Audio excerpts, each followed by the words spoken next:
Today's episode of This Week in Startups is brought to you by HipChat. Bring your team to life with persistent team chat, file sharing, and integrations with the software you use, a team communication tool built for business. HipChat is free forever, and HipChat Plus, including video and screen sharing, is free for the first 1,000 listeners at hipchat.com/twist. And by Lead Genius. Higher quality leads and customized customer data at scale. Schedule a free demo at leadgenius.com. And by AWS Activate, the Amazon Web Services Startup Program. It's easy to start and scale your business with AWS. Visit aws.amazon.com/activate. Hey everybody, today a very special This Week in Startups. You may have heard we started something called the LAUNCH Incubator.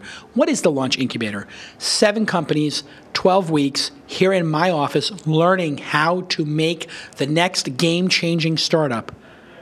And who are they going to learn that from? They're going to learn a little bit from me, but I brought in the world's best guest speakers. And today, Jared Fliesler is on the program. He worked doing growth at Slide and at Square, and he's now a venture capitalist.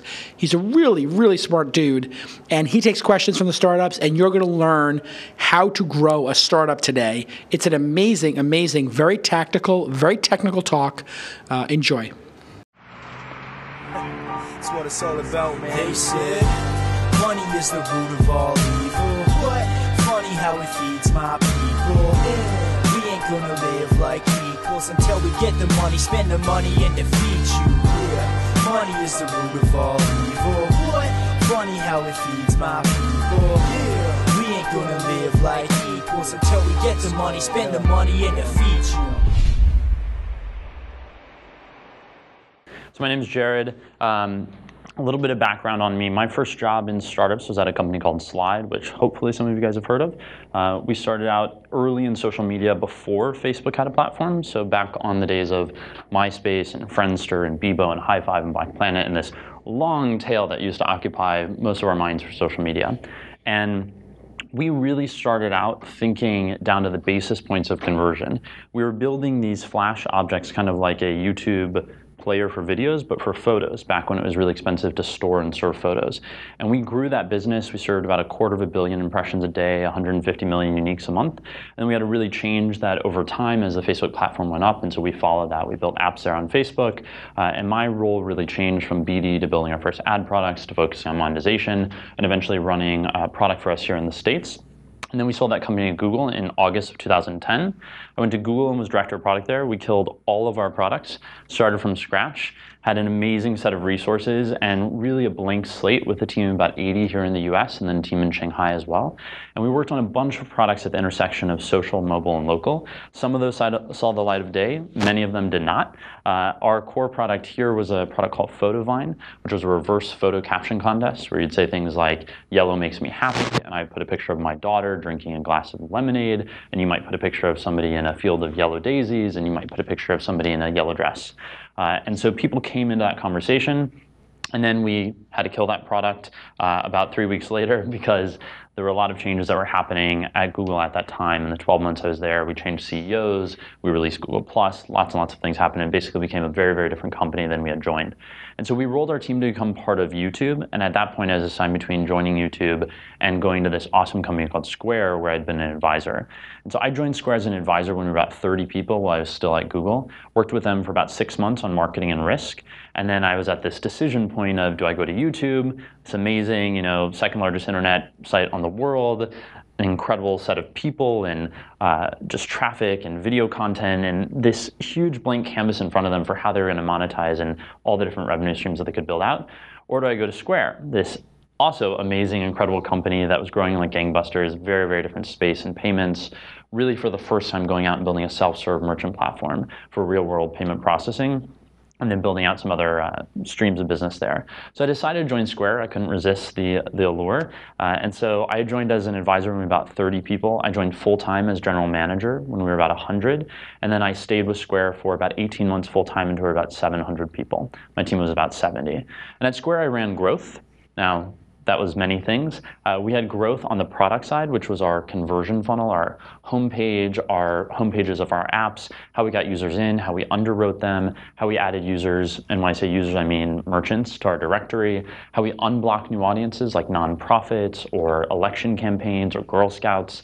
And then on the traditional growth side, our paid marketing programs, referral programs, corp dev activity, biz dev, partnerships, all this kind of stuff. And so I worked across those groups, and it's interesting because when we talk about growth today, and we talk about growth hackers and people that work in growth, we tend to silo those people. We tend to think about things like growth teams and kind of putting people over in this bucket that's really separate from these other groups. And that's not how we did it at Square. I'm gonna talk about the trade-offs of that. So we'll get into the teams, how you hire for those teams. But it's interesting just to note that at Square, we really thought about that role of growth as being across many, many different teams. And then about a year and a half ago, I joined Matrix, and we're an early stage venture capital firm. We do mostly Series A investments, been around 37 years. We have a $450 million fund, 4 partners out here in Palo Alto and 4 over in Boston and Cambridge. So the first thing is many teams drive growth, right? So this isn't just one group that's doing it. Even if you have a growth team, that shouldn't be the only team that's working on growth. It's one of the reasons why I have some issues when you start to think about building a growth team off in its own little silo. I think you kind of lose the best parts of how you grow your company. It needs to be built in. You should think about growth as any other part of your organization, just like marketing or product or engineering. You know, growth is an area, it's a functional area, but it also needs to reach across your org. So there are 3 pieces that go into how you grow. First, you've got to build an amazing product. Nothing makes up for that. Then, even if you build an amazing product, but you're not really good at explaining what that product does, you can't message it, nobody's gonna know what the hell you do, right? So it's not gonna work. So then you've got to message it really effectively. And the third is that you need to market it. So I absolutely do not believe in what I call the Noah's Ark mentality, the Noah's Ark strategy of product development. If you build it, they will come. Actually, if you build it, they won't come. If you build it and you explain it, and you market it, then they will come because they'll know what it is and they'll know how to get there. But there are lots of great products that no one ever knew about, right? That weren't messaged effectively, that were too confusing, that were trying to do too much. And they just didn't really get there for product market fit. And then they didn't message it. They didn't tell the right people that they were there. And they didn't market it. They didn't make it available to people. They didn't say, here's where we are, right? And so they're standing there, but they're on an island and nobody knows they exist. So you've got to nail these 3 parts. And there are some products that have been able to survive who didn't nail all of these parts, but this is ideal. This is what you're going for. If you can get each of those 3 parts, then you grow. So foundationally, before we even get into how you grow your product, the first thing is what I call a core product loop. How many of you guys have heard this term before? Yeah? Okay, cool. So when I talk about core product loop, what I mean is the core loop, the core thing that almost all of your users go through. Every customer that comes in the system, they go through this set of steps. This is the core. This is the heart and soul of the product. You have to have this before you can even start thinking about growth. Because if this is screwed up, then everything you try to do in growth is in vain. It's like having a hole in the bottom of your ship, and there's just users that are pouring out, and meanwhile you're pouring them into the top, and they're just pouring out the bottom, right? If your loop is broken, you're just doing yourself a disservice. And a lot of companies do this. They start out and they go, okay, well, I've got my 2 founders, and then you know what we want? We have our MVP, let's go ahead and hire a growth person. Well, maybe you're not ready for a growth person, right? Maybe you haven't figured this out. Maybe you still have a lot of leaks in the bottom of your boat. You'd be better off patching those leaks versus having somebody come in and put fuel in, right? So I'm gonna walk you through what our core product loop was at Square just to make this a little bit more tangible. And then we'll talk a little bit about what your role might be if you were running growth or what the role would be of a growth person that you hire. Hey everybody, I want to tell you about a product that I use all day long. It's called HipChat. Now what is HipChat?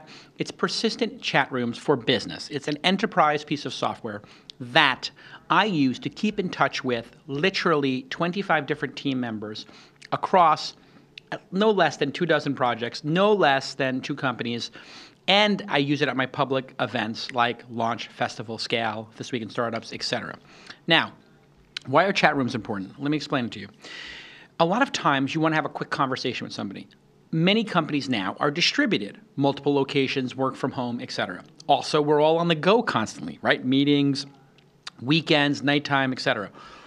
What happens when you have persistent chat rooms is you can create a chat room for a project that you're working on. So, as an example, for Inside.com, the startup I'm building, I have a chat room for the Web 2.0 site. I have one for Android. I have one for iOS. I have one for the 3.0 designs. I have one for Launch Festival, one for This Week in Startups. You get the idea. All the different projects I'm working on.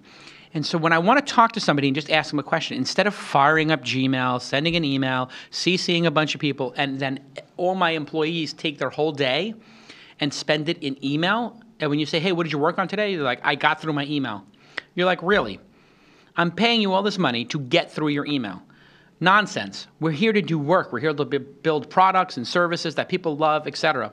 And so what's great about a chat room is you pop into it and you say, at Jason, do you like these projectors for the stage at Launch Festival? At Jason, what do you think about having these 3 guests on This Week in Startups? And then I go back and I say, at Jackie, Emmy Award-winning producer, hey, yes to these 2, hell no to this one, this person's a bore. Anyway, that would all have been an email thread with multiple people on it, and we would be in this email reply all thread hell. It's a disaster. It's better to have these contained chat rooms that you have the entire history of and that you can search, which is super powerful, because I will say to somebody, hey, here's something I want to do, blah, blah, blah, blah, blah, blah, blah. And then they say, oh, I remember Jason talked about that last week. And I said, yeah, you talked about having Kim Kardashian talk about her mobile app at the show? I said, yeah. He said, okay, just type in Kardashian and see when she was mentioned. It's like, oh, she was mentioned 3 times. We talked about this 6 months ago, actually. And we actually talked to her manager, whatever it is. Anyway. It's better than IM, it's better than email, it's better than meetings, it's better than anything, and it's free. So that's right, you can go use it for free forever, and people like Netflix, Dropbox, Salesforce, and myself use it. It integrates with Jira, GitHub, Bitbucket, and 50 more. We do things like send RSS feeds into it. I could talk about all the features and how much time it saves me, but all you need to know is it's free for the regular service. Yes, you can use it for free, go to HipChat.com. However, if you want HipChat Plus, which has video and screen sharing, you can get it free for the first 6 months. That's right, for our first 1,000 listeners. Go to hipchat.com/twist, hipchat.com/twist to get 6 months free. And please do me a favor, just say thank you at HipChat for sponsoring independent media like at TWI Startups on your Twitter handle. And I want to just say thank you to HipChat. I've spent, 2-3 years in the product. I love it. It has made me so much more efficient. When I'm out, I'm typing things on my phone. When I get back to my desktop, I'm doing it on my laptop. It is a fantastic, fantastic product. I give it A+. You have to go use it. Go to hipchat.com/twist. So here our core product loop is the transaction. So a customer comes up, they hand their card over to a merchant, they slide their card. Then the merchant goes to the customer and says, please sign with your finger. The customer engages with that merchant. And then ultimately, a receipt gets printed or sent to the customer via email, which is what happens in most cases with Square, via text message. And then at the end, there's this decision point for the customer, right? So they could do nothing. And that's what most people do, right? They just paid for their item. That's what they were trying to do. They could receive that receipt and go, huh, that's pretty cool. I run a small business, or I sell things at a flea market, or I do arts and crafts, or I have a store here, or I help my daughter with Girl Scout cookies. Like, I may have a need for something to sell. And so maybe I sign up for Square, right? That'd be another option. They could say, I don't have that need, but I know Sarah down the street at that coffee shop that says cash only. And I go in all the time and I go, God, I wish I had cash on me. I have to run home. Sarah has a need for this. Maybe I should tell her about it, right? Or they could just go through and do another transaction. And this happens all the time, right? So this is our core loop. So when you think about this core loop, what do you think you're trying to do? When you think about the core loop for your product, what's the first thing that you guys think about as you go through your core loop? How do you make that better? How do you think about optimizing this? How do you think about improving this? Smallest number of steps. Smallest number of steps. Yeah, that's a great one. Do you have a different one or something? Well, you want it to be obviously a conversion, and you want it to multiply. Yeah, exactly. So I put these 3 things that are kind of cut off over here, but simplify, optimize, and differentiate. These are the 3 principles that I think about. So first is you want this to be as simple as possible. Why? Well, friction is the enemy, right? You want people to go through this. You want them to understand it. You want them to go through it rapidly, to be excited about it, right? Then you want to figure out how can you optimize it. So at each stage, is there an opportunity to do something that's better for your customers, that's better for your product, that's better for the network that you're trying to build? And then lastly, you want to differentiate. Now this one's pretty important. I'm amazed by how many people I talk to that don't think about what I call the status quo. So if your product didn't exist in the world, what would your customers do instead, right? If it didn't exist in the world, what would your customers do instead? You guys know this, right? The first generation of your product was an email list. So what do they do instead? Cry. They cry and cry. Yeah. Maybe Google. Google. Yeah. Google ideas. So the first thing I would do if I were building a product is I would graph out these shitty, am I allowed to say shitty? I can say anything. It's your show, why not? I'm sure you've said worse. So you graph out the crappy user experience that the customer has today. What is the core loop that exists as the status quo, right? And that core loop could be your next best competitor, or if you're in a greenfield space, that core loop could just be the cobbled together things that customers have to do to satisfy, to get to the end goal of what your product enables them to do, right? So what did customers do before? I love talking about it with Square, right? Because it's so painful. So first, my least favorite thing about payments, any guess? That you have to make them? That I have to make them, that I part with my money. That's my money. Exactly. So you start out with a horrible premise with payments, right? First, I'm going to take money that I earned, and I'm going to give it to someone else. That's not what I want to do. So first, I start out and I give money. You're already starting in a pretty tough space. So if I walk over to Blue Bottle before they started using Square, I would wait in line for about 3 hours. And then after I got to the counter, they'd ask me what I want. And then they would ask me for money, and I would hand them my money. If I paid with credit card, they would look at my total, type it into this dumb terminal, this like gray box that doesn't talk to the cash register, type in the amount, type in the last 4 digits of my card to confirm it. Then that would print a receipt. The register would print a receipt. I would sign my copy of the receipt from the terminal and give that to them. And then, because everybody wants a keepsake, they would take the copy of the register receipt and the copy of the extra receipt from the terminal, staple it together, and then right as you have this beautiful, amazing thought through every detail experience, you have your coffee and your nice fresh baked cookie, and then your 2 pieces of paper stapled together for $5.97. Is there a trash can right by the register because you don't want that receipt? Well, no, that would ruin the ambiance. So now I have these 2 pieces of paper and they're stapled and I have nowhere to put that and my hands are full, right? It's just this horrible experience. I certainly don't feel anything positive about the payment experience, right? At best, it's a forgotten experience. It's something I don't think about at all. And before Square came along, if you talk to the average customer and you said, hey, you talk to 100 customers that go through a payment flow and you go, who's that company that's processing payments for them? I have no idea, right? It was never a branded opportunity. It was never something that people paid attention to, right? There was no opportunity for that. And so Square came in and we said, hey, we want customers to know who we are. We're willing to put our brand on the line to create an experience that they're going to love. So first we started out with a transaction, and we made the Square reader white. We used to have black and white readers. Now we only have white. Any guess of why? Stands out. We want to be seen. We want our brand to represent something singular, something clear, right? We thought about designing cases that would hold the reader in place and that would, keep it fixed. Decided, no, we should just keep innovating on the reader and make the reader swipe and be really amazing without covering it up, without taking it away from the customer. Because when we thought about it, we wanted people to know, what are they using? And then what happened here? First time ever, we said, hey, I want to talk to you. You're the customer. Here, sign this, right? Touch my product. Engage with it. That was really different, right? Customers had never done that before. And then we sent them this receipt.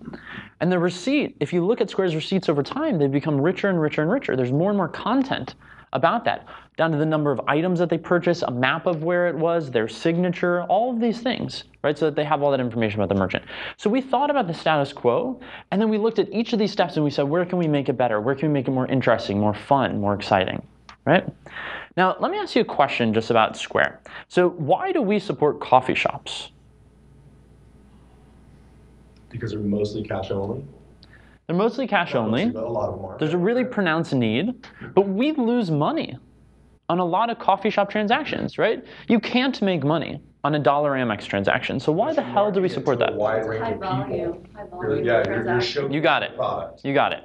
So sometimes you have to think about this in not a dollars and cents way. It turns out that dentists and doctors and accountants and lawyers, they all drink coffee.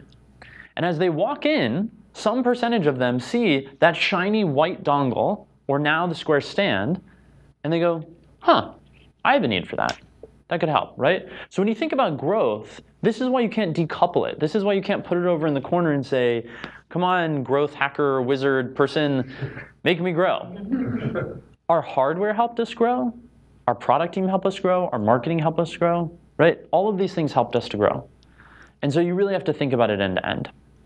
So look for those opportunities in your core product loop. Think about the status quo. How can you differentiate? How can you add a little bit of magic, a little bit of light, something unexpected, right? It'll all help you grow. And keep this principle in mind. Growth is not fire. It's fuel. If your core product loop isn't working, think about your core product as the fire, right? You take growth, you pour users on top of it, the flames go up, it's amazing, right? It's fuel. If you don't have a core product, you have wet logs, right? It doesn't help you. You're just putting users in and they're coming out the other side. So let's talk about this guy. This is the growth hacker. You've all been waiting for him. Him or her, actually. You can go hire this person. They know how to grow everything up into the right. Doesn't matter what your product is, what the area is, how it's going to grow. They're magical. They're amazing. So amazing that they don't actually exist. So when you think about hiring for growth, how do you do this, right? If you can't hire this jack of all trades person who's going to come in and be able to grow every area of your business, what do you do? Well, I'd encourage you to find people that are cross-functional. There are 3 different attributes that I think of when I think about hiring for growth. The first one is someone who's quantitative. At the end of the day, growth is about numbers, right? It's about tracking a number of different elements. It's not just the quantity, but the quality of those users. You have to track them through. That's probably the biggest mistake people make, is they find people and they focus on just that first step. How many users did I get in? How many downloads did I get? How many activations, right? And that's okay if that first event is your end goal, right? In e-commerce, how many purchases got made? How much money? That's a pretty good event. And if you're ROI positive on that, yeah, I mean, you could look at subsequent events and lifetime value and all of that, but if you can make it on that one event, maybe that's good enough for you to look at. For most of us, it's not good enough to look at that first event. We have to look at a lifetime of a customer. That means we have to understand a lifetime of a customer. It means that when we create LTVs, we may need 10 different LTVs for our products because we may have 10 different user types.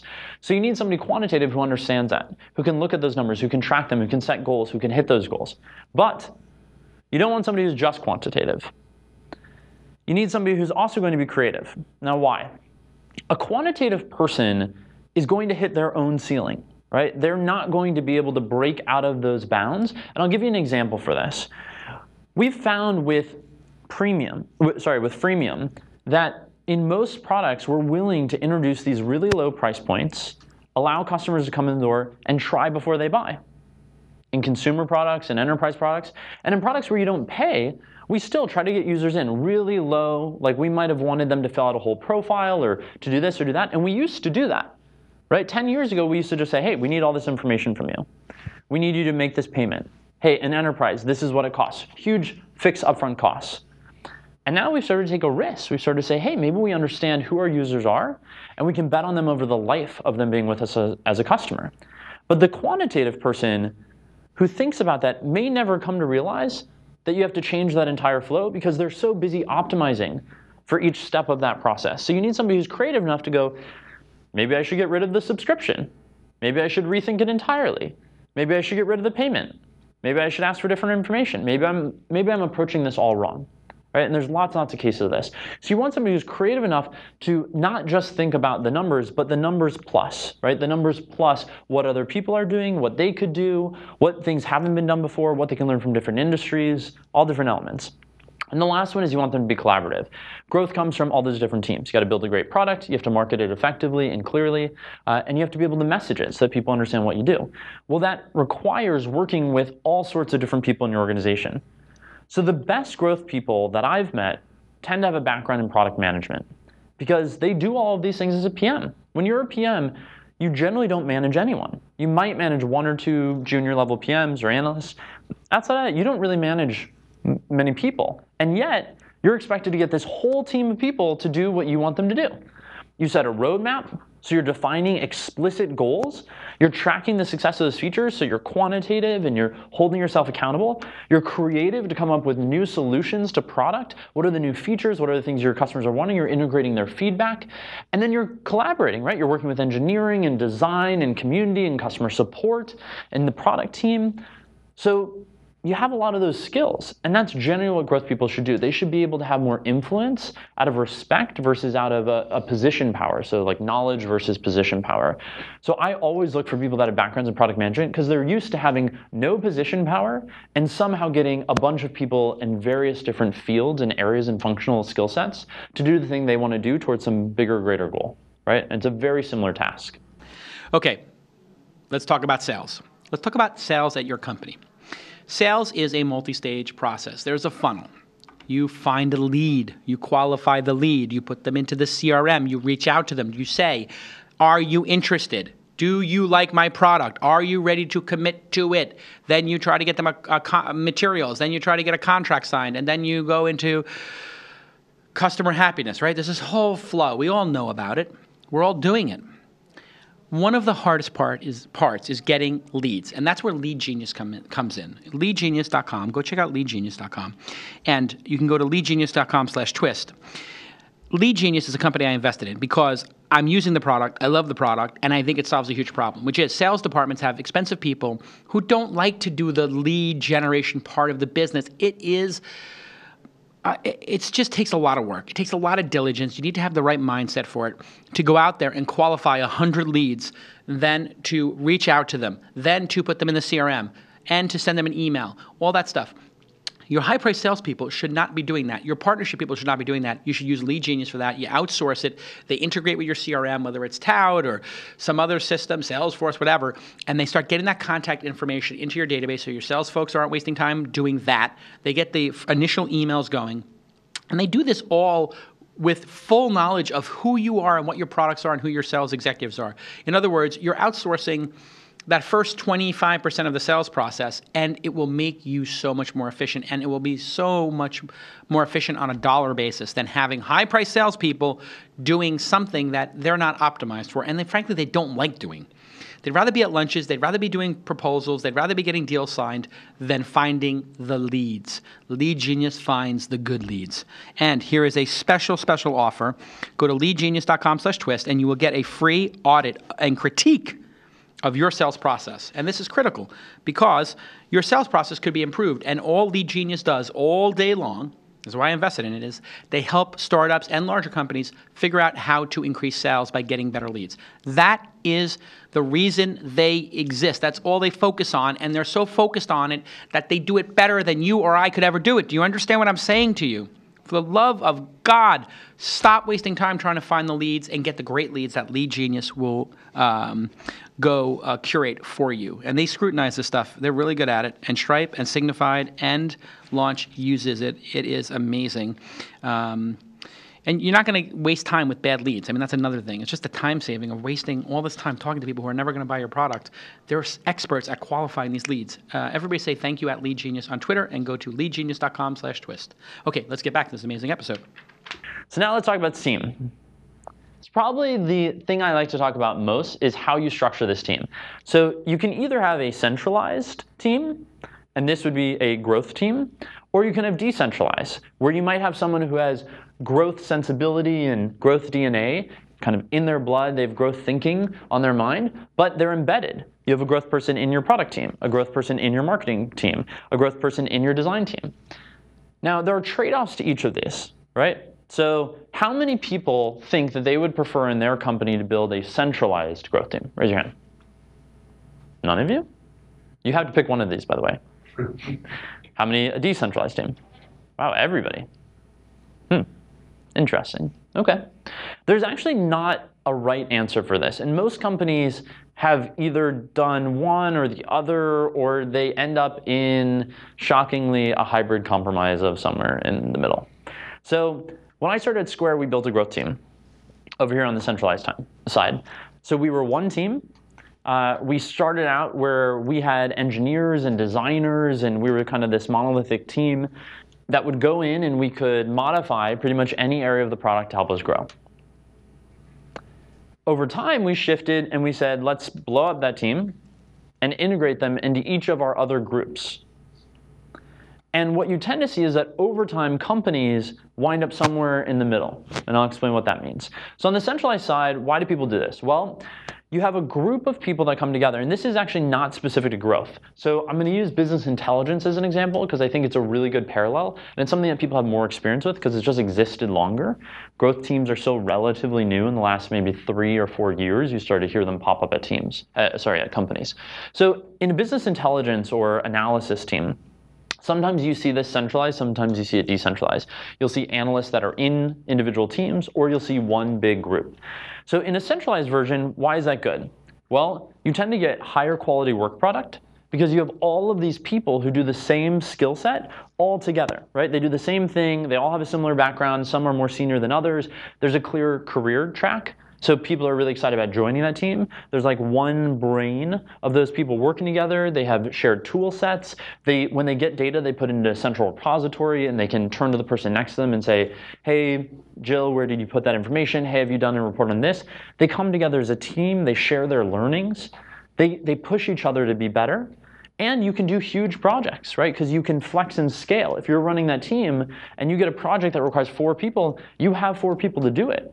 Whereas if an individual product has a 4-person job and they only have 1 person who works on business intelligence, they just have 1 person that works on it, right? They don't have a really easy way to flex and scale. So those are all the pros. Now for the cons. Some of the same stuff. They're a centralized team. They're away from your product. They're away from your other teams. They're not in the day-to-day meetings. They're not in the nitty-gritty. They often are seen as a consulting organization. They're this thing on the side that I go to for rubber stamp approval or with projects. And I get their involvement in this kind of, sequestered, clearly defined box when I ask them to. And it means that they only help me when I ask them, and I am my own ceiling, right? I create my own barriers because I only go to them when I think I need help versus them coming in and being a more holistic part of my product development experience. Right? And they're just not as nimble. They're not as integrated. They don't feel like they're part of the team. So for me, I prefer a decentralized model and some bit of a hybrid where you still have the idea of I am part of some greater growth organization or part of some greater business intelligence organization. So I either like where you have an individual team, but they're dog-eared people. So, hey, Sarah, you work with this product, and that might shift every month, every few weeks. But for the most part, Sarah is dedicated to that product and that team. And she's in it, and she might sit with them, and she's thought of as part of their team. Or where you do the reverse, where you say, she really is in that team, and she's reporting to that product organization. She's part of it. She's in the weeds. She's at all their stand-ups and daily all-hands and all of this. And yet, every once in a while, she gets together with the community of us as growth people and shares what she's been working on. And we have an alias, and we have a weekly meetup or a bi-weekly meetup, and we share our information, and we have a shared drive or a place that we put our findings and our information, right? So I think you want to create community among these people and give them a career track and bring them together with like-minded individuals. But I think that the trade-off is probably on that side and not on the, hey, are they connected to, do they understand the product? Otherwise, they have a surface level interaction with each of your products, and they just never get into the weeds at the level that they should. Just my personal opinion. There's not a right or wrong way. Lots of companies do both. Most companies end up somewhere in the middle with that kind of hybrid approach. So what's the work? The work that you do as a growth person, simply stated, is to capture value and build community. So value comes from users in 4 different ways. First, they can pay you money. They can create content for you. They can give you their eyeballs. Or they can give you other users. That's it. These are the 4 buckets, right? Doesn't matter what business you are, but every company I've ever worked on, every product, everything boils down to this. There's only 4 ways, right? It can be direct value or deferred value. So content is generally deferred value. YouTube gets a lot of value from customers by them creating content. They upload videos. That content is then seen by another user, and some of that content is paid for by users, right? It's their whole business. You can literally run any company through this model. Name any company that you want. Let's do it with a random company. Chevron. Chevron. Wow, okay. Right? Yeah, there you go. Perfect. So Chevron's users go to their website? No, so Chevron's users drive up and they pay money and they get a product, right? It's really, really basic, pretty simple. Yeah. If Chevron did a loyalty program or did something else, maybe they would get users to bring other users into the system, or if they did some partnership where for some reason you had an engine that only ran on Chevron, who knows. But for the most part, people just come in and they pay for the product. Now, when you think about this, community is a really big element, right? So in these deferred business models where you're not collecting money directly or immediately, you're trying to get these other users to come back in, and at some point you want to convert this to money. So the two things that convert to money tend to be content or eyeballs, right?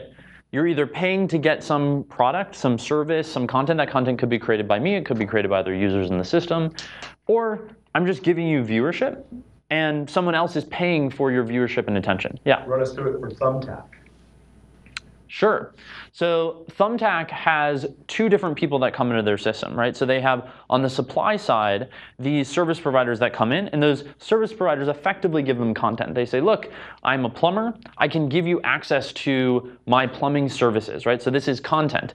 And the only reason why people go to Thumbtack, right, as a user, is because they go, well, I want plumbers. If there was no supply, no liquidity in the market, they wouldn't go to Thumbtack, right? So then you have users that come in and they say, I want that content, I want that service, and I'm willing to pay for it. And the reason why the supply side goes there is they know they're going to get paid eventually for this service that they're putting up there and they're promoting. And the reason why users go there, consumers, is that they say, I want that service and I'm willing to pay for it, right? So it works on their side as well. So I literally think you can run any business through this model. Community is an interesting element of this. When we think about viral growth, when we think about getting other users in the system, we're ultimately trying to get them in to get us one of these other top three things, right? And this means that we can have users that give us value in different ways. We can have users that never pay us a dime, and they are incredibly valuable, right? We have users that pay us tons of money, and they're valuable in their own way. We can have users that are just prolific, amazing people that go out and get us other customers, and they're also really valuable, right? So it just depends on your business and figuring out what you want to do, but generally you shouldn't have a myopic viewpoint at how you look at users and the value they create. You just have to think about these as user types that you have who are adding value back into that system. Cool. So then we get to marketing, right? The first thing, paid marketing. It's not a bad thing. It doesn't mean that you've failed. It doesn't mean that you're desperate. I'm amazed at how many new entrepreneurs come in and they stand up and they give their pitch and they say, and 100% of our growth is organic. It's amazing. First thing that goes through my mind, I wonder what your growth would look like if you had paid some money for it. Right? That looks amazing. What if you had invested in some paid channels? You guys are making money hand over fist. What are you doing with that money? Why aren't you reinvesting it in your product, in your users? What, you saving it for a rainy day? Like, what are you doing?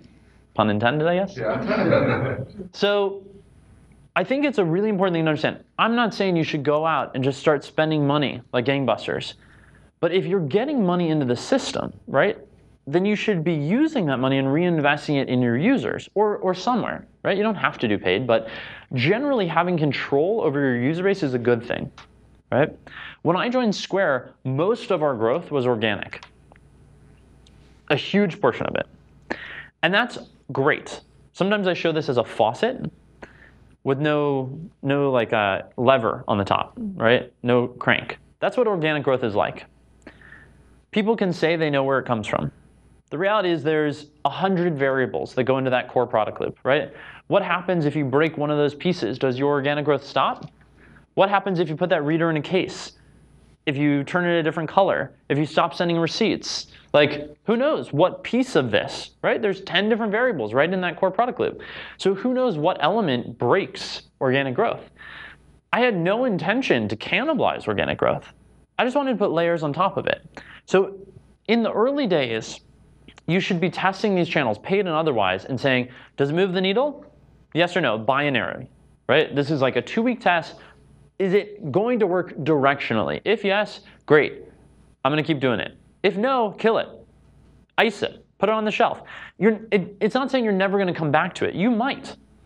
You're just saying it's not good enough for me to care about right now. I'm in the early days. I've got to focus on the stuff that really is going to drive numbers for me, right? You don't want 1% user acquisition channels for some long tail. At some point, you'll have the luxury when you have a huge company to worry about those little channels that all layer on top of each other. That's not today.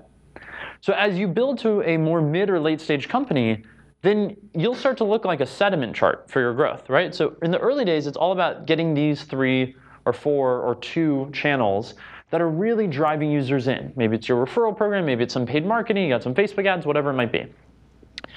In the long term, you're gonna realize that it's like a sediment chart, right? Those numbers get bigger, and now at some point when it was driving 1,000 accounts and you thought that was a huge number, that no longer seems like a big number, you may decide to kill that channel, or maybe you'll decide to keep it. But it layers, and you have more resources, and you have more people, and you can justify the operations. But every one of these channels takes some amount of mind share.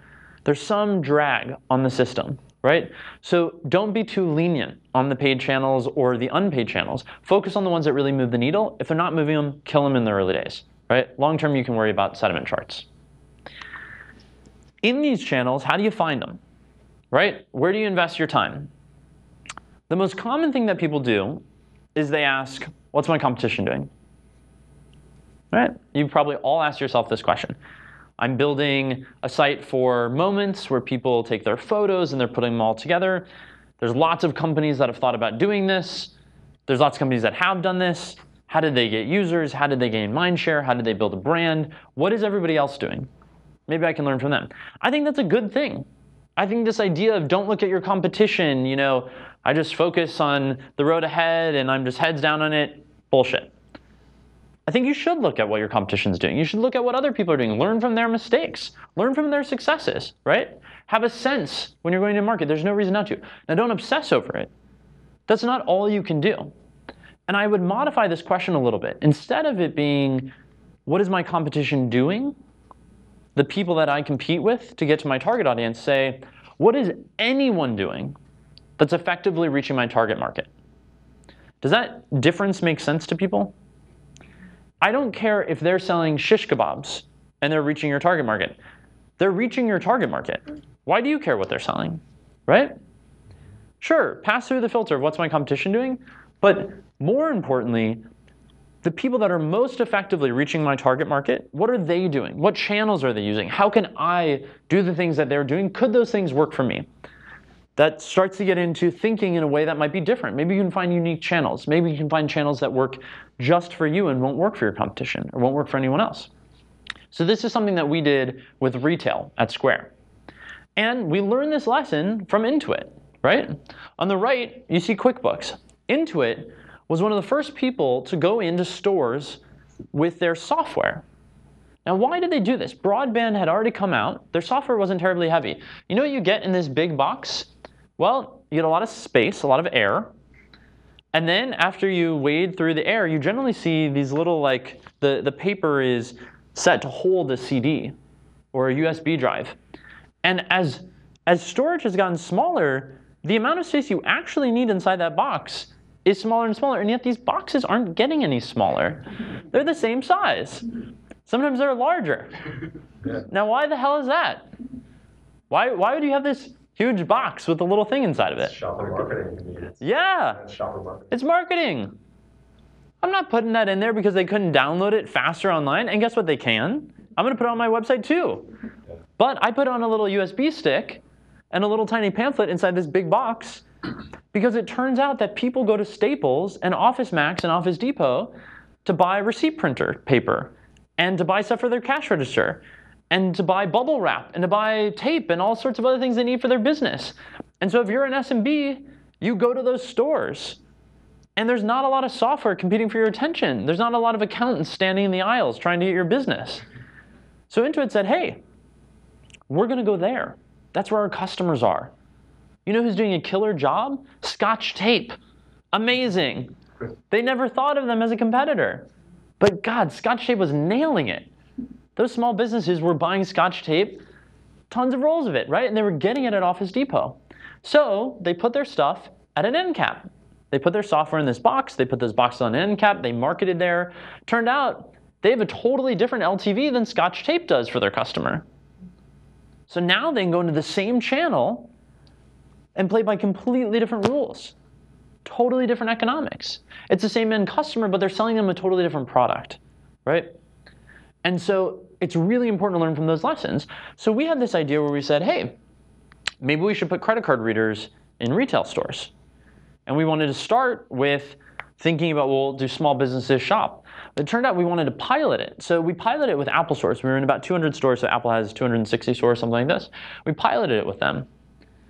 And that seems a little crazy, right? Because everyone goes to Apple stores, not just small businesses. But 1 in 10 people in the United States runs a small business. And the other 9 out of 10 certainly know someone who runs a small business. So we started selling them as this accessory. And it sold like gangbusters, right? We were generally the only reader in market. We were the first reader that was at Apple stores. And after we went to Apple stores, we went to Best Buy, and Office Max, and Staples, and Office Depot, and Walgreens, and Duane Reade, and Home Depot. Why Home Depot? Well, there's lots of builders and contractors that go in there. Turns out they have these invoice forms where you're billing your customer. We're right next to those invoice forms, right? Why bill your customer? Do it electronically. Slide this through your card, right? Plug it into your phone. So we're in 45,000 retail stores today.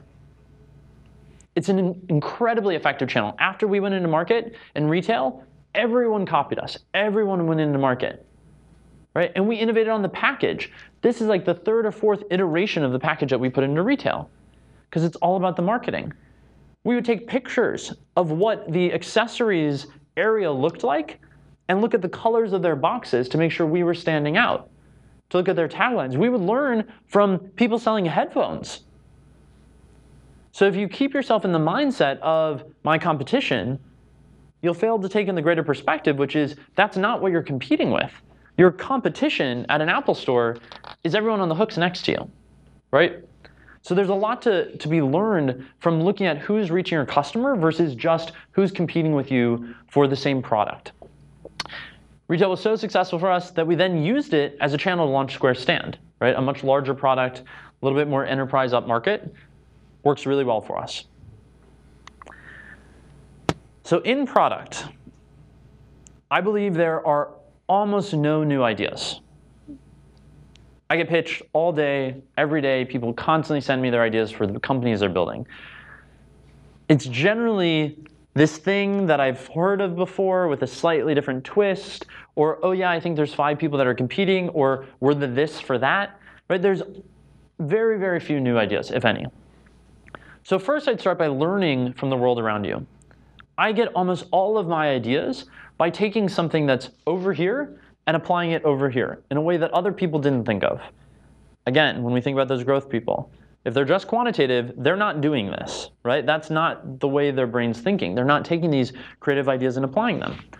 So these are just a couple brands that I have learned from in my career. And I keep adding logos to this slide in my head, right? Now some of these brands, oh yeah, I've heard of that company Apple before and Bose, but they might be unexpected, right? Like what did you learn from Southwest, or what the hell is Tree Torn, right? You can learn from brands big and small, right? They do things that are really creative. So if I were to just bucket these into my groups in my head, here's how I might bucket them. These are different things that you can learn from these brands. Bose never compromises on quality. It's amazing sound. Incredible sound, right? And they thought to put this little business card holder in the top of the Bose Quiet headphones. Have you guys seen that? Yes. Yeah. That business card holder has referral cards. It's quite aggressive. So literally, you store your headphones in this case, and you go and you sit down in your seat, and the woman next to you says, oh, do those things really work? Yeah. Oh, it's amazing. I can't hear that baby 4 rows back. It's incredible. You're sitting on the plane. Oh, that's awesome. What are they called? Oh, actually, I was just opening this, and I saw there's these little cards. Here you go. And you give them a card. One of the most low-tech referral programs ever created, but it's there, right?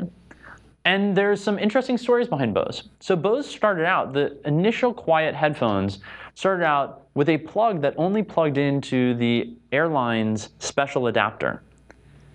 And you would plug it in, so airlines have kind of evolved in how their audio sets work. And they would sell them to the airlines at cost, or even at a discount, right? And they sold them to them for their first-class flyers. Now, why their first-class flyers? They board first, they sit in their seat, they put those headphones on, and they're your marketing impression for every other customer walking by. They're aspirational. I want to be like them. Where do I get those? Right? And so they created this airline-only model and this consumer model. And they used the airlines as this creative marketing channel to say, the flyers that fly the most, that are in the best seats, that are having the best experience, they wear Bose Quiet Comfort headphones, right? So you think about these like different creative elements that companies have used over time. Let's go to another one. I think if you look at Zappos on speed and service, Zappos created the model that everyone is rushing to catch up to today, right? So it doesn't matter if you sell shoes. You should learn from what they did and how they treated their customers. And probably my favorite example on here is Alcoholics Anonymous. What do you think I learned from Alcoholics Anonymous? I'm actually not an alcoholic. I've never been in an AA meeting, but what do you think I learned from them? The number of days? Number of days. So Alcoholics Anonymous is probably the single most effective, long-lasting community-building organization. They bring people together in a distributed way. So they create these distributed communities. They literally give handbooks to people in community centers. They get them to create a fairly unified, normalized system that gets people in, and they have an incredible referral program. People go out into those communities, they bring other people in, they get those people to act as mentors, those mentors create content, that content subscribed to by other people that come into the program. Incredible retention rates and engagement. People come every week, right? So you can learn literally from every part of your world. I think about summer camp at YMCA. I think about MySpace, which we'll talk about in a minute. You know, all of these things you can just go around in your life and take from these little experiences and then apply them to your business. So let's go through a couple examples. You guys know this guy, Tom? Yeah. So Tom was your friend on MySpace. And then literally every social product created copied them. Now what did they copy? They copied the psychology. No one wants to go into an empty room. You join MySpace and you have a friend. Your friend's Tom, and he looks like this. This was his photo. Why isn't this a picture of a bot? Why isn't it a robot or a cartoon? Why is it a real person who's 32 years old who lives in Santa Monica? Why do you think that matters? Comfort. It's real. It's real. It's comfortable, right? I don't want to be friends with a robot. I feel like I'm all alone in this community, right? And then Facebook one-upped them. And in their onboarding flow, they said, find your friends. Let's go ahead and bring your friends in. They didn't want you to have a cold start. So before you even got to your profile, back in the day where your profile was the thing where you spent your time because there was no news feed, you wanted to land on your profile and have your friends and start to organize it. And they made sure that you had friends when you first got there. And actually, they used aimbots to get users into the system to begin with. And before that, they used email address book importers, right? And guess who else did that? Everyone. Everyone under the sun. Literally every social product ever created. So these tactics, these things that people do, I'm amazed how often I speak with people and they've got their notebook ready. Okay, tell me those 10 tactics. What am I going to do to grow my company? Many of these tactics don't change. It's the same stuff. It's the same feelings. At the end of the day, product design and creation is about human psychology. And we're sort of the same that we've always been, and we evolve a little bit. But the things that you do, the way we feel is what matters, right? And so you can use these tactics, you can use many others to connect with people, to get them to feel the way they want to feel. That's all we're trying to do with product, right? We're trying to satisfy a need, a want, a demand, a desire. So let's look at some other examples. Sometimes you've got to look at the box. What does your product come in? And this could be a virtual box. You can think about paperless post. How different is the paperless post experience from the Evite experience? The packaging before you even get to the invite is awesome. You open that email, the envelope flies open, it lifts up, there's a liner if they paid, if they didn't, you start to go, I don't know, maybe it's not such a good event, And so they have this really nice design. They put a lot of effort into that. And then you open it up and it pulls out, the envelope drops away and it zooms in and suddenly you're on the event page. Ta-da! You can do that with physical products as well, right? So these boxes, this is what everybody used to ship things in. And then people said, wait, that's a lost opportunity. Amazon took those boxes. They added their branding. Still kind of boring, not super exciting, right? The US Postal Service with Priority Mail. We're going to have white boxes. You see those white boxes in the lobby of your building. You see those white boxes anywhere. You know that they're the US Postal Service. Well, Alice in soap.com said, color on boxes.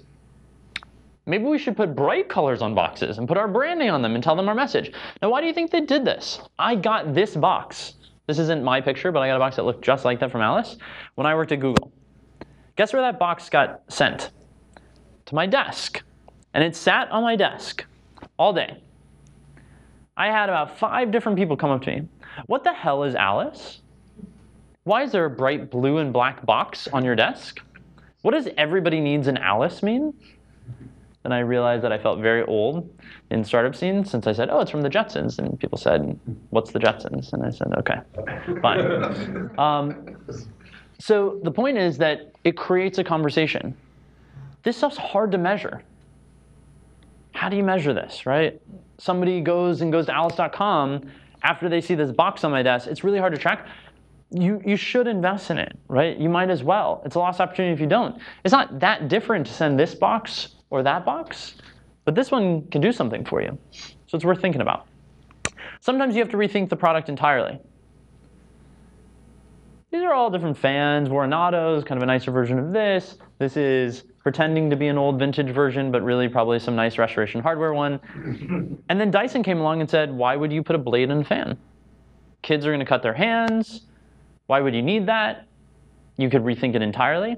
And now when you see a bladeless fan, you know it's Dyson, right? They're the only people that do it. So sometimes you have to rethink the product experience altogether. So this last thing that I want to talk about is the lighter, squishier side of growth. The surprising and delighting your users. Now, why are you doing this? You're surprising and delighting them so that they'll talk about it. That's your end goal. And this is soft. It's harder to measure. It takes work. It takes creativity. It's worth doing. The best products surprise and delight their users. The best products start conversations after they're utilized. So let's go through a couple examples. At Square, we did this thing called the Gift of Square around the holiday times. We just put silver foil print on our boxes, same Square reader inside, but we made snowflakes. We wrapped them in the same snowflake gift wrap, and we turned them into gifts that you might give to someone you know that has a small business. Sold over 25,000 units, where people would come in and they would pay money for a gift wrap Square. At the time, they were all free. All Squares were free. And people loved it. They talked about it. This is so awesome and brilliant that it should not be called marketing anymore. That's like the wet dream of marketers, right? To blend the reality between content and marketing. Right? This is what Super Bowl commercials tend to do so well. You want to watch the ads, right? That's the panacea. Lyft. This is a picture of this woman, I think her name is Ruth, in LA, and I've actually been in her Lyft. When I got in, all of a sudden these lights started to go. It's like, what the hell's going on? She had Trivial Pursuit cars and chocolate gelt. For those of you who aren't Jewish, that's chocolate money, coins. And she did a spoof of Cash Cab, the TV show where you can win money. You get in a cab in New York City, and they ask you trivia questions. They take you to your destination, and you can win money. I remember that experience. I've told multiple people about that experience. Turns out, other people told people about the experience, right? It made a difference. You go over to Woot. For those of you that remember Woot before it got acquired, they added sass to product reviews. They made it funny. Then Groupon used that same tactic in their early deals with the fat cat that would sit there and they would write up the deals. This creative, quirky marketing, you kind of wanted to just send it because it was funny. Turns out you send it and some percentage will convert and buy that deal. And then lastly, how many of you guys have seen this? The piano stairs? Okay. So there's this group that used what they wanted to call fun theory. They said, could we get people to take the stairs if we just made it fun. So they put these keyboards on the stairs, and when you would step on them, it would make music, right? It was awesome. So they got 66% more people to take the stairs, and they got 21 million views on YouTube of these videos, right? Little things, little things. How many of you guys know what this is? Castro Sidewalk. Castro Sidewalk, yeah. Thank you, City of San Francisco. They rethought something, some inventory that no one had ever thought about before. And I guarantee you, people were not taking pictures and talking about this experience. And yet, after they did this, people are all over Twitter sharing this. Go visit the Castro. Now, I'm going to really go out there on a limb. I would imagine that this makes a few people a day smile, take a picture, be in a better mood.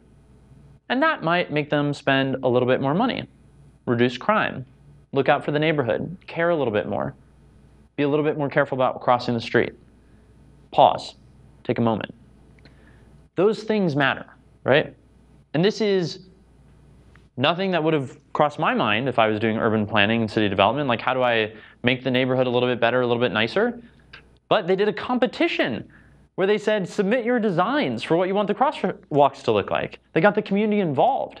And now everyone who was part of that feels like they own a little bit of the community, right? We're a little bit more invested. We care a little bit more. We're a little bit more on the lookout. And everyone who visits this neighborhood, they're also a little bit more integrated.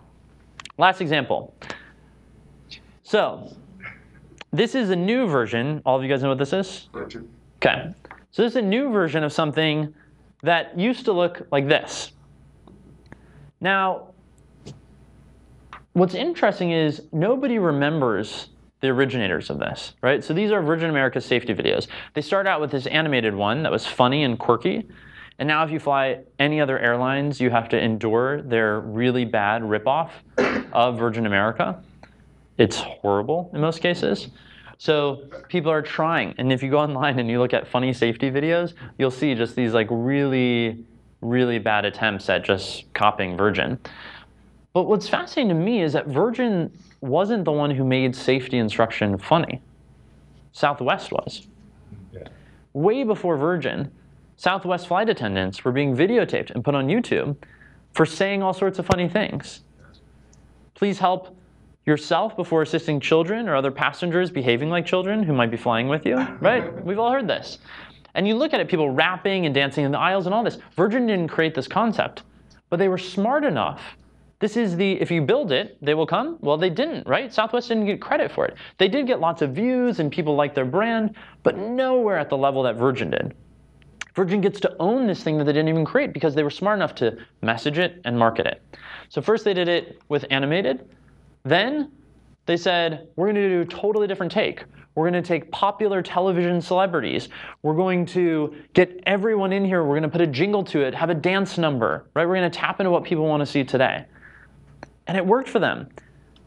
They cut up this new video into pre-release segments.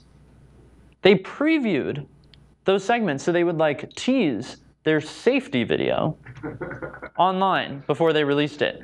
This is not a blockbuster. They did a Times Square premiere of this video. This is crazy, right?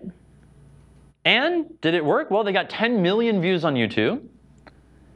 You start out your experience with this video. You sit down, you're cranky, you were running through the airport, you know, you got your bags and you just made it in time and you're pissed off and somebody's sitting in your seat. And you sit down and there's this jingle that can't get out of your head and you can't help but tap your foot and you're smiling and it's fun and people are dancing and how could you not be in a good mood? And thank God for that because then the flight attendants have to deal with you for the next 4 hours, right? So they have happier customers that talk about their product, that love the experience, and they start the experience. This is like their onboarding. This is an automated onboarding that puts everybody in a better mood. So this guy doesn't exist. There's no growth wizard. There's no elusive growth hacker that's going to do everything for you, make all of your numbers go up and to the right. You've got to build the right product. You've got to effectively message it so people know what you're building, and then you have to market it. And that's what this is all about. right? And the whole talk, all of this stuff is just lessons that I've learned, but most of it is things that I've seen other people do really effectively. And the best thing that I've learned is taking those lessons and incorporating them generally helps you. You shouldn't be starting from scratch. You should use lessons that other people have done, things that they've done in the past, learn from their mistakes, and then apply those to your business in a new creative way. That's what's worked for me, and I hope it works for you guys. Thanks.